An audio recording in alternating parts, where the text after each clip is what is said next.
Welcome to Your Strata Property, the podcast for property owners looking for reliable, accurate, and bite-sized information from an experienced and authoritative source.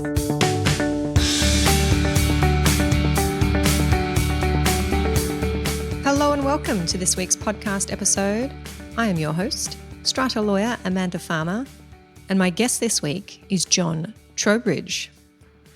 John has had a distinguished career as an actuary, consultant, executive, company director, and regulator, working mainly in financial services with an emphasis on insurance-related businesses.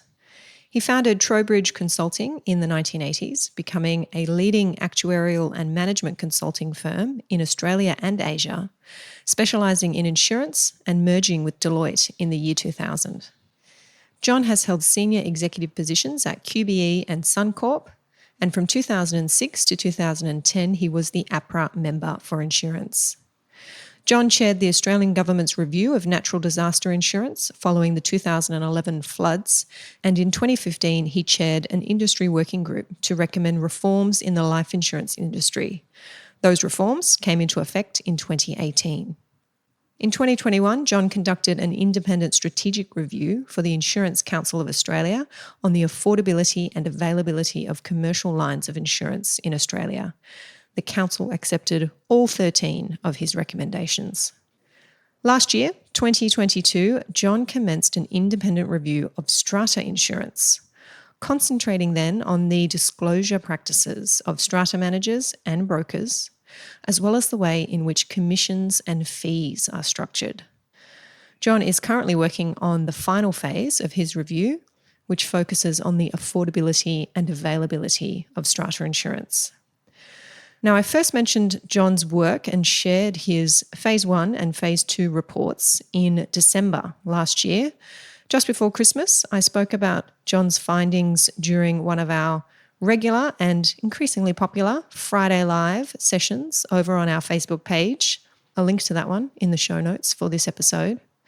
That short chat sparked a lot of discussion, a lot of questions, and it became clear to me that while the topic may appear a little complex, strata insurance practices, especially when it comes to disclosure, transparency, fees and commissions, is of great interest to owners, and slowly but surely we are gaining a better understanding of precisely how much we just don't know about how our insurance premiums are calculated, who is being paid out of that premium, and why it is so important that we do take the time to understand this so we can make better, informed decisions about our insurances and possibly, in the process, reduce the cost of our premiums.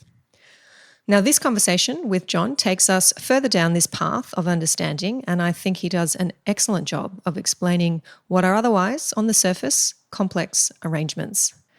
John and I spoke for close to an hour when we recorded this episode, so I've decided to do something I don't do very often. I think perhaps it's only been done once in the 7-year history of this podcast. I'm delivering this chat in 2 parts. Today, you'll hear part 1, in which John explains the history of our strata insurance sector, how and why brokers came to be involved, and why commissions and broker fees are today so firmly entrenched in our system.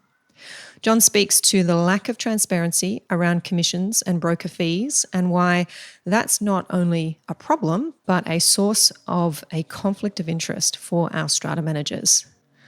John also speaks to how we might solve that problem and avoid that conflict. He explains why we need to step up and change the way we do things now before government intervenes. And John identifies the insurer stakeholders who are recognising this need to step up and change.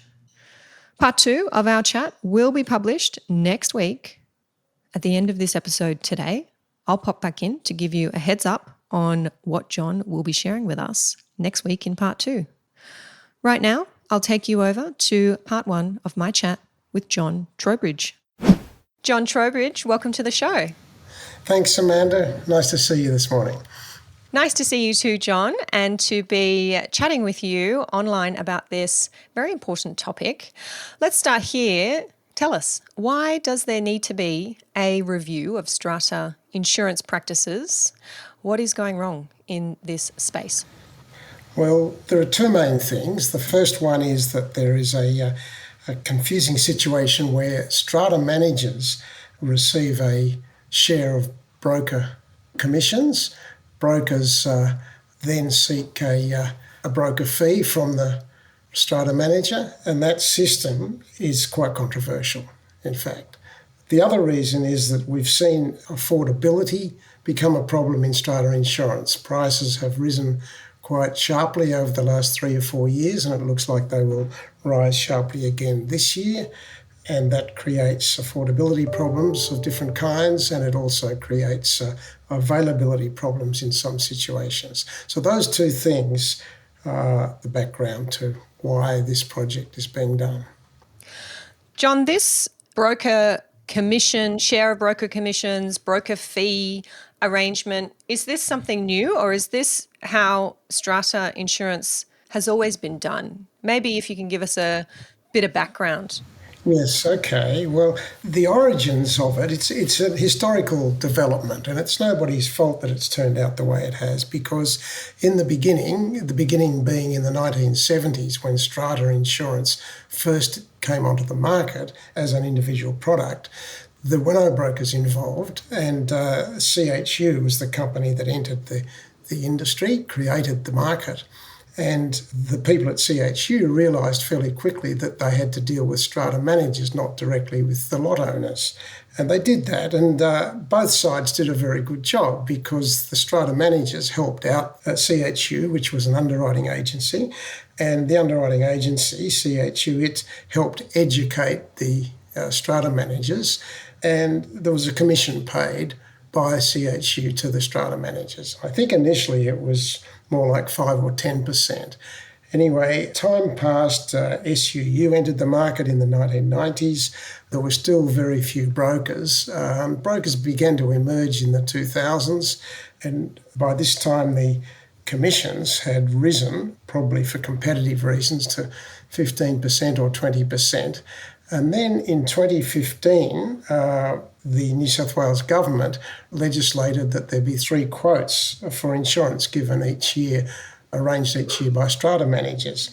Well, the strata managers obviously found that a difficult thing to do on their own, and brokers came to their assistance. So this is all still a very logical development and a very sensible one.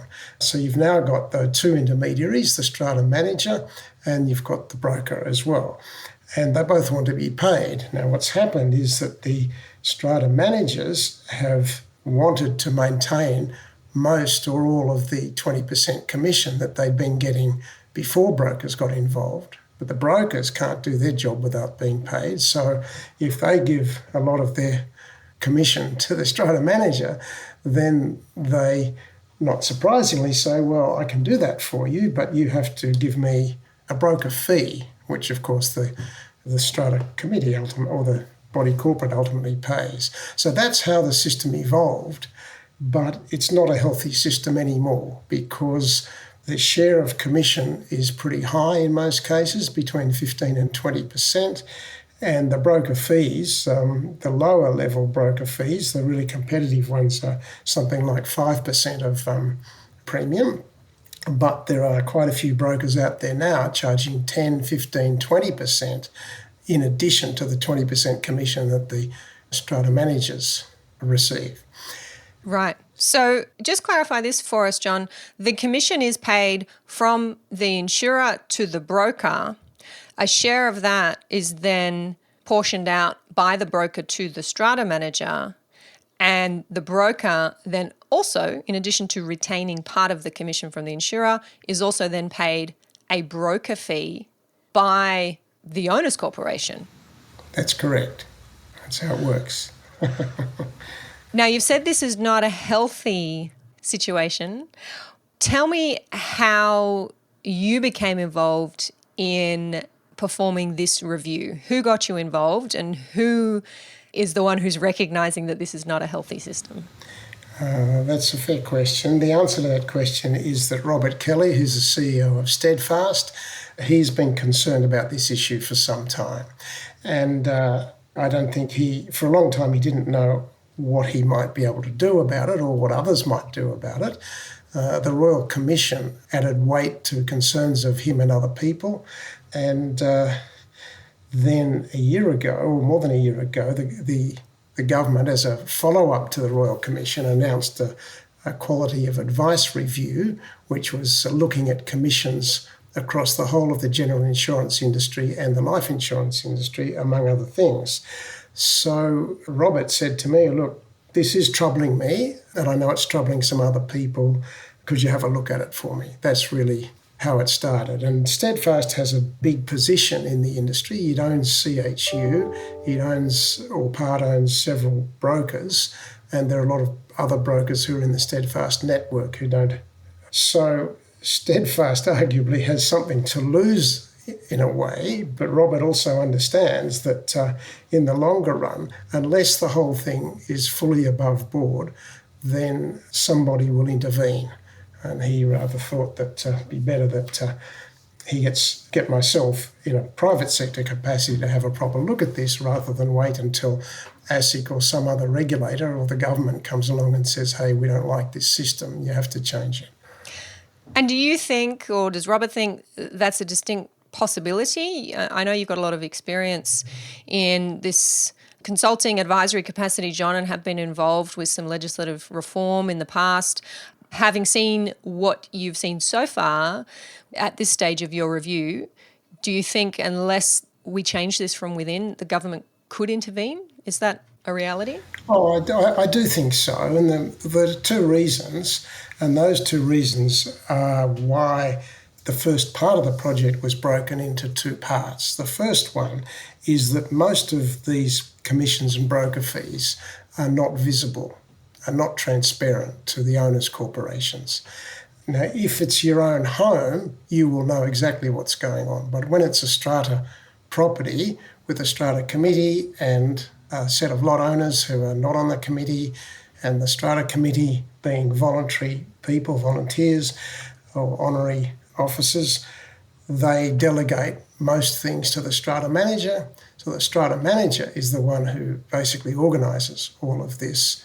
And when it comes to the broker, the strata manager is essentially in control of the broker appointment, and the arrangements on broker fees and commission shares are essentially done between the two of them. So the first problem is transparency or lack of adequate disclosure, and that's phase one of my work, which was completed in July. And phase two is about looking at these remuneration arrangements where, in my view, the conflicts of interest that are involved here, where the financial arrangements are done in most cases without any active involvement of the strata committee, mean that the brokers and the strata managers are working it out for themselves. They're conflicts of interest that I believe need to be phased out. Okay, there's some pretty serious statements there, John, as to transparency, conflict of interest. You've mentioned there phase one of your review. Can you give us the summary of your conclusions at phase one, or your recommendations that have come out of phase one, which I think you said had to do with that disclosure and transparency?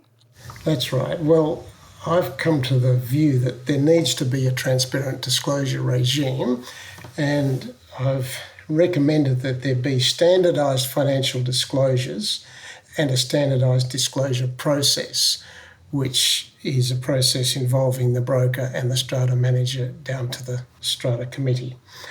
Also, that there be a description of the scope of services of the strata manager and broker. The submissions I received, many of them questioned what exactly the strata manager was doing or the broker was doing.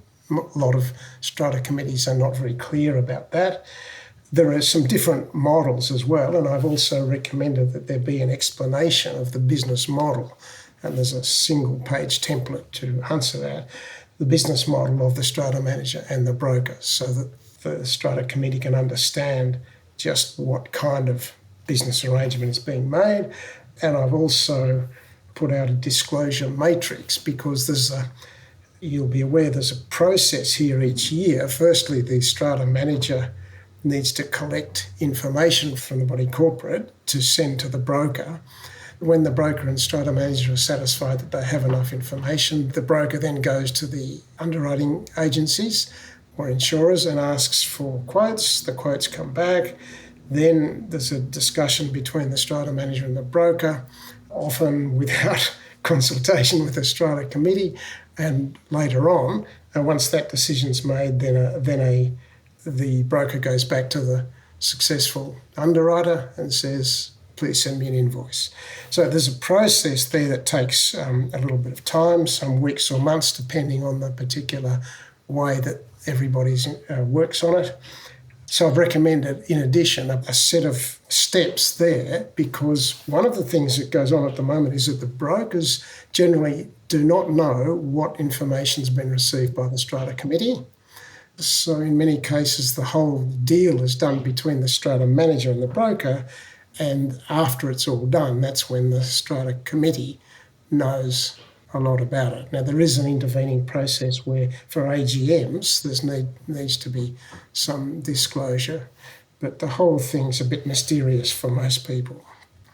John, I just want to be clear about this process, and particularly that part of the process that you feel is happening between the strata manager and the broker and not involving the committee.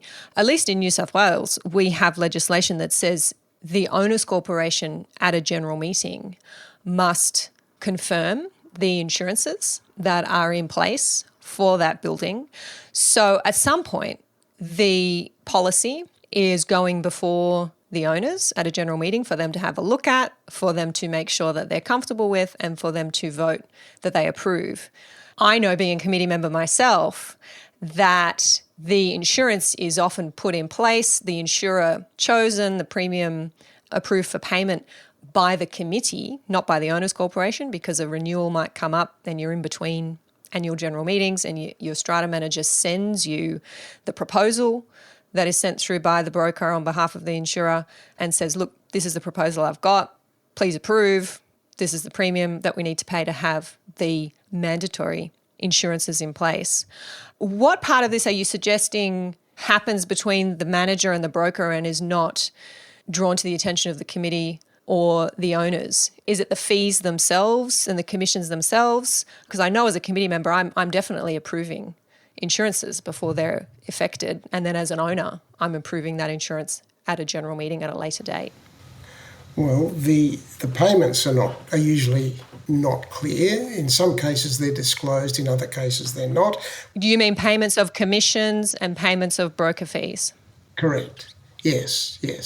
So there's a premium which includes commission, and then there's a broker fee on top. Now, those elements are, for quite a few brokers, those are included in the quotation material, but never on one page. So if you want to understand exactly who's been paid what, then you almost have to be an accountant to work your way through it all and put it all together. So I'm recommending that all that be put together according to the template that I've recommended. And that's had support, incidentally, from the Strata Communities Association and from NEBA, the Brokers Association. So following your template, I as an owner should be able to see the commission that's going from the insurer to the broker, the portion of that commission that's then being passed on to the strata manager, and then the broker fee that's being paid by the owners corporation effectively through the strata manager back to the broker. Correct. That's exactly right. So that's where the first part of the disclosure is needed. And the next part then is, once the strata committee makes a decision about which quotation, and that will usually be done on the recommendation of the strata manager, and there's nothing wrong with that, then once that decision is made, the strata manager conveys that to the broker, and the broker then goes to the insurers, underwriters, and completes the process of having the policy written and the invoice issued for the premium. And at that point, that's the part that goes to the AGM, is it not? Yes. Yep. Okay, so the part that goes to the AGM would never be seen normally by the broker, because the broker just sends the invoice to the strata manager, And it's not the insurer's invoice, it's the broker's invoice, because the broker has to add the broker fee and then sends the broker's invoice to the strata manager. And the strata manager may or may not disclose or show that invoice. In fact, usually would not show that invoice to the strata committee. Have you seen such an invoice?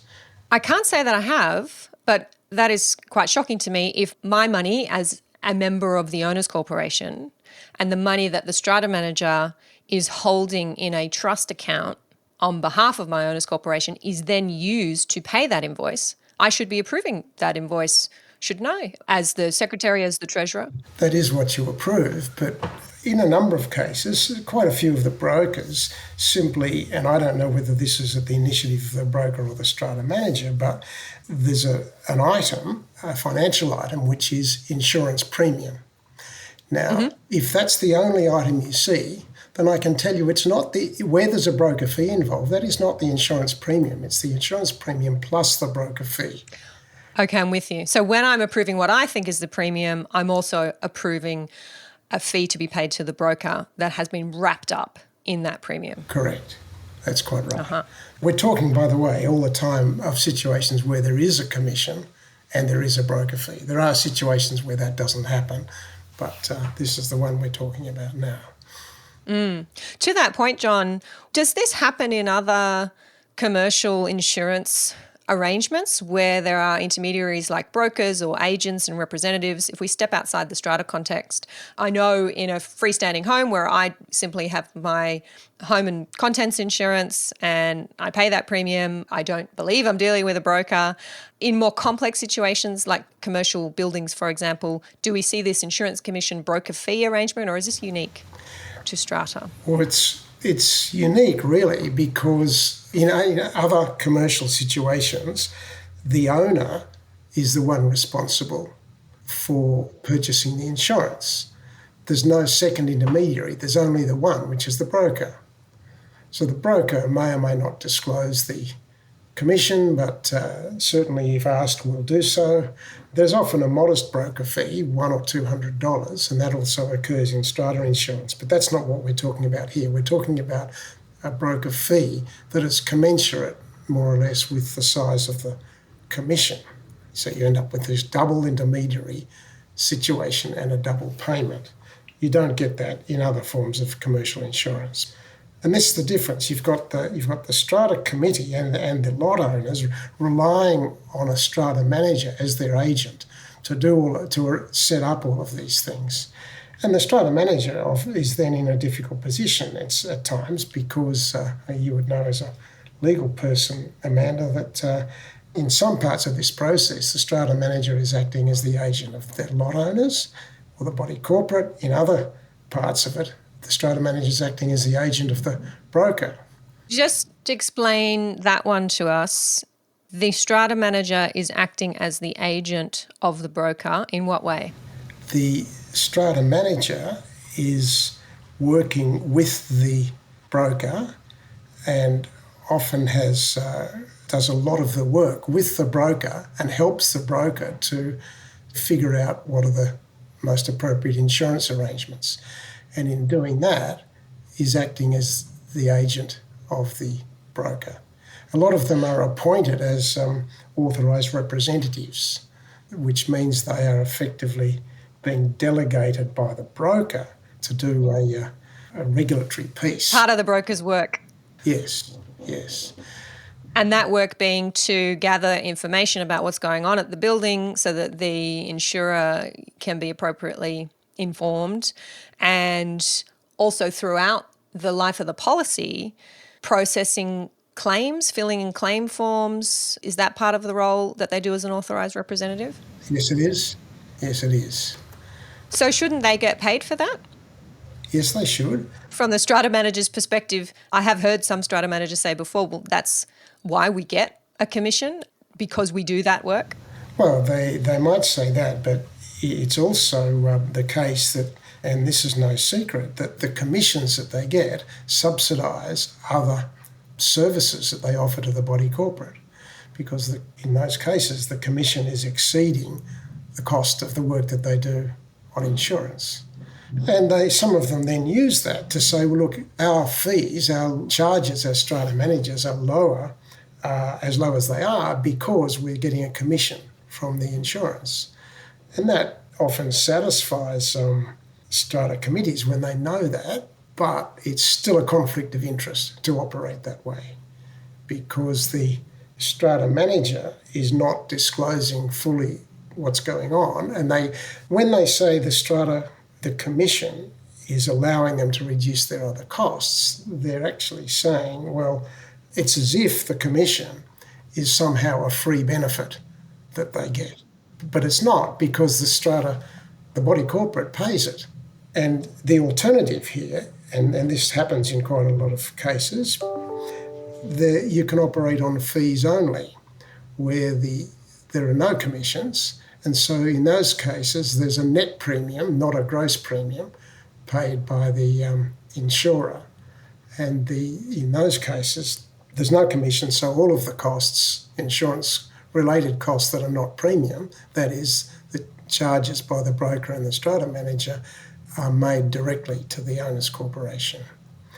Now, because of that difference, I've tried to make it very clear that everybody involved in this process needs to know whether it's a net premium or a gross premium that's being charged.